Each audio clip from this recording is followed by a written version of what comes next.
ধন্যবাদ মাননীয় স্পিকার। আমরা কার্য উপদেষ্টা কমিটির দ্বিতীয় বৈঠকে অনুরোধ করেছিলাম দুটো জিনিস। একটা হলো 133টা অধ্যাদেশের সবগুলা এখানে আসবে। 2 নম্বর ছিল যে এমনিতে 3 দিন আগে আমাদেরকে ডকুমেন্টসগুলো দেওয়ার কথা।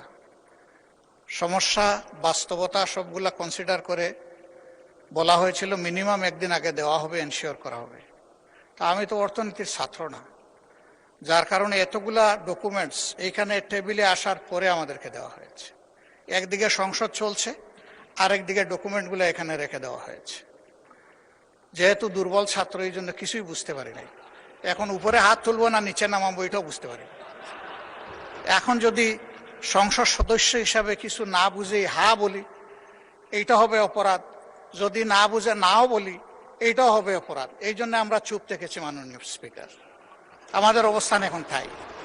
আমি জানি না এখানে বিজ্ঞ সরকারি দলের সম্মানিত সদস্যবৃন্দ যারা আছেন তারা হয়তো সবাই অর্থনীতির ছাত্র এবং খুবই স্মার্ট, খুবই ট্যালেন্টেড স্টুডেন্ট ছিলেন, যার কারণে কাগজ দেখা মাত্র ভিতরে কি আছে তারা হয়তো এটা বুঝে ফেলেছেন।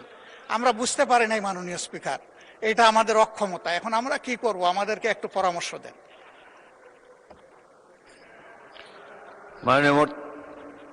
মাননীয় স্বরাষ্ট্রমন্ত্রী বলুন।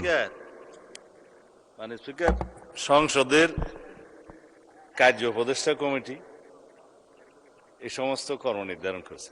বিশেষ কমিটি যেটা আপনি করে দিয়েছেন এই আইনগুলো পর্যালোচনা করার জন্য সংসদে বিশেষ এই কমিটিতে আমাদের মাননীয় সদস্য জয়নাল আবদিন সাহেব সভাপতি ছিলেন।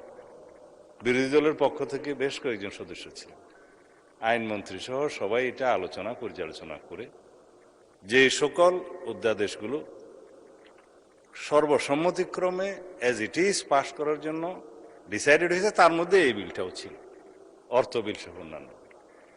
তো আর কিছু বিল নোট অফ ডিসেন্ট ছিল, আলোচনার দাবি রেখেছিলেন বিরোধী দলীয় সদস্যগণ।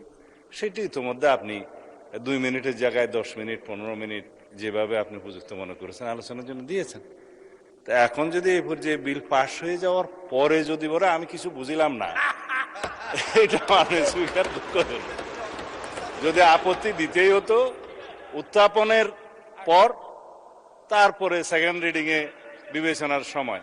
তো সেই জন্য আমি ধন্যবাদ জানাই মাননীয় বিরোধী দলীয় নেতাকে, মাননীয় সকল বিরোধী দলীয় সংসদ সদস্যদের যে আপনারা যথেষ্ট সহযোগিতা করেছেন।